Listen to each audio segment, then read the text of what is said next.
السلام علیکم ورحمت الله وبرکاته. امید ده ټول به تر کړو جوړو د څه توافق جمع به پرتون لري. څنګه کولی شو د افغانستان په اتومات چې پخوانی نوم M10 لري په دغه سیم کارډونو کې څنګه کولی شو 2 GB وړیا انټرنیټ ترلاسه کړو. راځئ دوستانو په ویډیو سره شروع کوو. دغه انټرنیټ هر یوزر کولی شي چې ترلاسه کړي. فقط یو اتومات سیم کارت ته ضرورت دی او یو دانه غټ موبایل ته.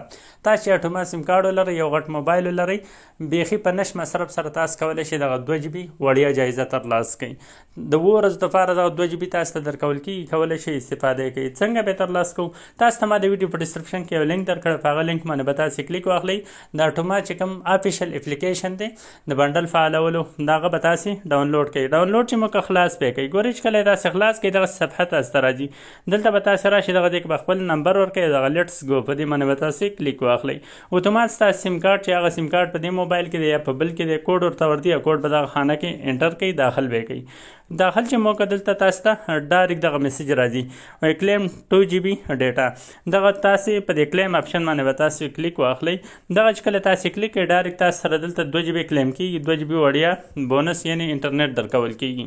ګورئ دغه چې زه څنګه کلیک کړم دا حتی دا سیم کارت قرضدار هم دی، خو بیا ما چیکینګ وکړ چې دغه سیم کارت ته به ورکوي او که نه به ورکوي. دلته به تاسو راشئ، ګورئ دغه د ماته اتومات میسج راغی.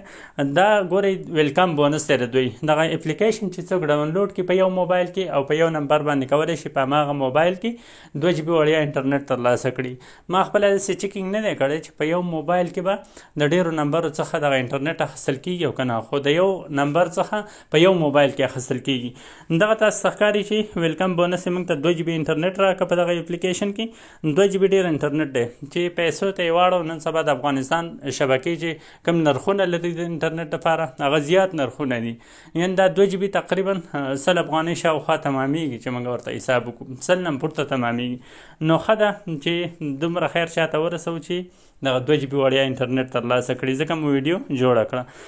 نو اوس به موږ د دې سپیډ ګورو چې دغه سپیډ څنګه دی، مطلب انټرنیټ یې کار کوي او که نه کوي. زه به لومړی ګورئ دلته خپله ډیټا چې ده فلحال ما سره په انټرنیټ چې دی په هغه په افغان بې سیم کارت کې دی. نو زه به د خپله ډیټا چې دغه سویچ کوم خپل M10 سیم کارت ته. خپل M10 سیم کارت کوم چې اوس ما فلحال په دغه موبایل کې اچولی او 2 GB انټرنیټ بونس یې ماته راکړه، ویلکم بونس یې ماته راکړه. نو دغه به زه معلوموم چې دا ماته کار کوي او که نه کوي. نو زما دغه سیم کارت چې دی دې کې بیخي افغانۍ هم نشته او نه پکې انټرنیټ شته دی. نو دلته به چیکینګ وکړو چې دغه 2 GB انټرنیټ موږ ته کار کوي او که نه کوي. خو تاسو ته ما یادوري وکړه چې هر موبایل چې یو اتومات سیم کارت لري هغې کولی شي 2 GB انټرنیټ ترلاسه کړي. دغه تاسو ته ښکاري ما خپله ډیټا سویچ کړه د افغان بې سیم څخه اتومات M10 ته او دغه د یوټیوب مې خلاص کړه. تاسو ته ښکاري چې اتومات ښه په ښه سپیډ سره دغه د یوټیوب ویډیوګانې ماته پلی کوي اتومات او پلی کېږي راته. نو زه په یوټیوب کې ښکته پورته ځم، دغه د ویډیوګانې ماته هر تمبیلل ماته دواره ښکاره کېږي، سمدلاسه راته ښکاره کېږي او ویډیو هم سمدلاسه پلی کېږي. صحیح ده. اول سر ته ځم، ګورئ چې زه یو ریفریش ورکړم ډایرکټ ریفریش سره ټولې ویډیوګانې بدلېږي. دغه د بله ویډیو هم ماته پلی شوه. سپیډ یې باقاعده ښه سپیډ دی او 2 GB وړیا انټرنیټ دی، استفاده یې کوي، ښه بونس دی. ځکه 2 GB انټرنیټ چې موږ افغانیو ته واړو چې په څومره افغانۍ موږ ته تمامیږي. بله خبره دا زیاتره ملګري دغه اپلیکیشن د کروم براوزر څخه په APK کې ډاونلوډوي چې هلته څه کم 100 MB سایز لري. تاسو ته ما افیشل اپلیکیشن لینک درکړی، هماغه استفاده کوئ. 12-15 MB سایز لري. نو په دغه طریقې سره تاسو هم کولی شئ ترلاسه کړئ. تر بلې ویډیو مو په الله سپارم. ښه وخت، ښې شیبې ولرئ.